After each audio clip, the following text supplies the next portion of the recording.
Bukar, representing the Director of Defense Media Operations, Defense Headquarters, Abuja. The question one of the journalists asks about is he or she wants to know the casualty figure on the friendly force. I was wondering, you see, before I attempt to say anything, one thing is very germane. We are all Nigerians, and we should also put it in mind that we are all serving one idol, the Nigerian state. I can assure you, this is the media. It doesn't have a reach. Anything we say here, the enemy will also use it either for or against the Nigerian state and the Nigerian people. So at times, I wonder, if you are a defense correspondent, you should have this at the back of your mind each time you want to either do something or undo something. That should be your guiding principle. Will this undermine national security? So if we tell you now, so number of casualty, the enemy, you are also adding an oxygen to the enemy. You give him more energy to come and reattack or do anything. So please, let that also be at the back of our minds. I think I've attempted to answer your question. But in the event where you want to know our casualty figure, you write officially to the Defense Headquarters. When you write, you state the reason why you want to have it. Then the Defense Headquarters will decipher and see the reason. But so that by the time you are furnished with that information, once you go out, we know that you are the only person that has been given that information. Are we on the same page on that? Thank you very much. The incident that happened, somebody has already answered it.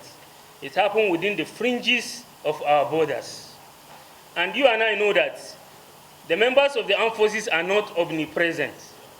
We do our jobs. Once we stabilize the area, we pull out, because we have a lot in our hands. We move.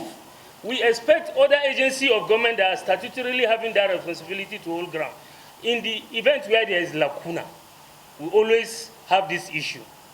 Everybody has a responsibility. The military will stabilize and move to the front. We are always in the move. And if you will be honest to us, you know that we have much in our hands. Please, let's be patriotic Nigerians. Let's work as a team. Because if Nigeria wasn't relatively peaceful, I am very sure none of us will be seated in this hall. Thank you, and God bless all of you. Summary. Yeah, we have numbers for different products.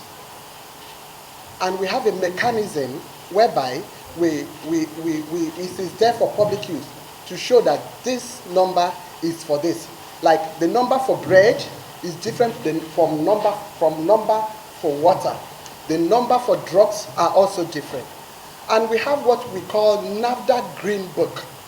You just go to Google, type NAFDAC Green Book, and type the number of the product or the name of the product you are not sure about.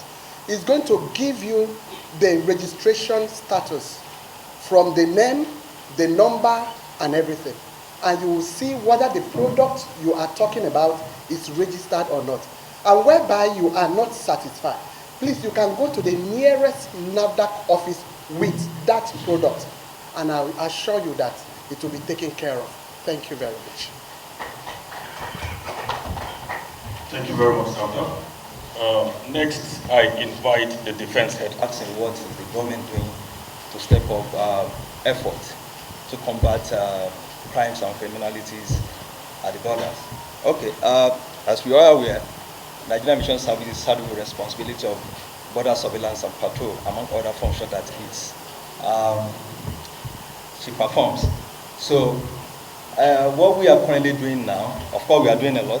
What we are doing now is that more officers and men are being trained to withstand the border patrol and control exercise. So it's not just an exercise, it's a continuous work for us. So we are putting more boots on the ground. So apart from putting more boots on the ground, we have what we have with border solutions. We've first phase has been completed, so most of the our border control posts, the major ones, have been covered.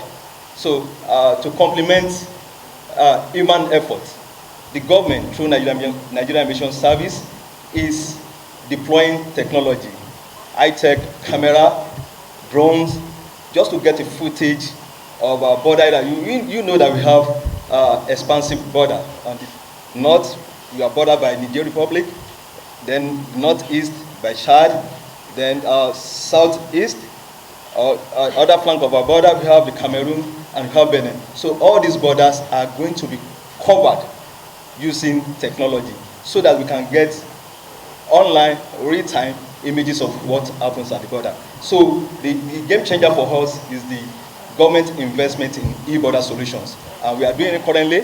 So if you come to our command and control at the service headquarters, you see live pictures of what happens at our border. So the next phase is to cover those uncovered border area. So that's what we are doing. And the deployment, of course, has recorded each success.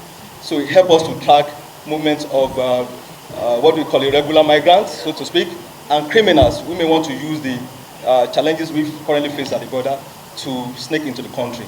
So we are recording success. It has recorded a lot of success, and I think for government and for Nigerian Mission Service, it's an investment worth investing on. Thank you very much.